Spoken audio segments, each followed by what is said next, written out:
Well, Schumer said that the Trump trip to Asia was a dud. That was his words.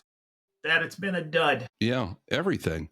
The tariffs are a dud. This and that. And that's one thing that's really sticking in my craw is when you have success. Like the one thing this gentleman and I were talking about, he's like, well, for the ballroom, this effing ballroom, man. I mean, they're so obsessed with this ballroom.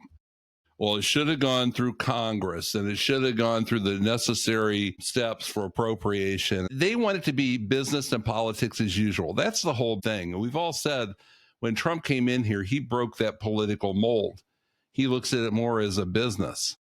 But, he realizes, like with the whole ballroom thing, he's just like, hey, balls to the wall. Let's go, no pun intended. But let's go, because if you wait for all that's the problem. You go through an entire administration sometimes waiting for things to go through Congress, and then it doesn't get passed, and then it goes to Senate, then it gets turned down, then it goes back to Congress, then it makes it through Senate, gets the president, he vetoes it, now it starts back. I mean, they'll go sometimes entire administration without resolving anything because of all the red tape that's involved. And that's the thing with Trump, with the executive orders and everything. He's going for it wherever he can, trying to get these things done.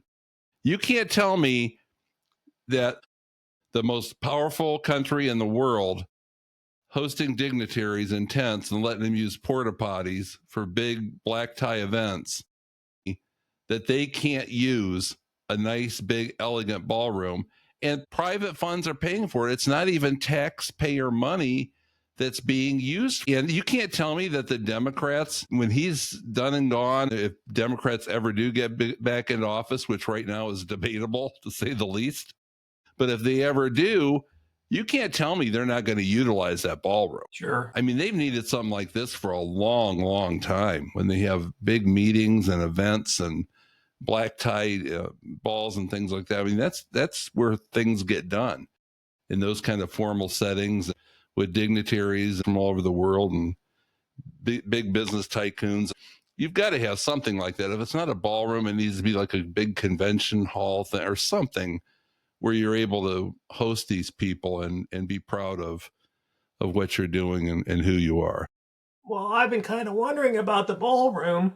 Is do the plans have kitchen facilities? Because can the White House kitchen serve 900 people? Probably not right now.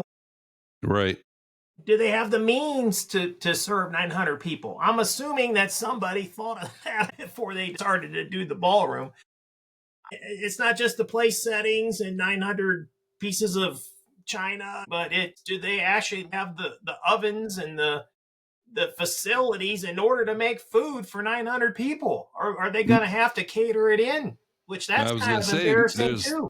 There's always Grubhub and Uber Eats, and there's probably a Jimmy John's down there around the corner, but I'm sure the facilities will include that, or they'll bring in some chefs, and you could even do tableside probably.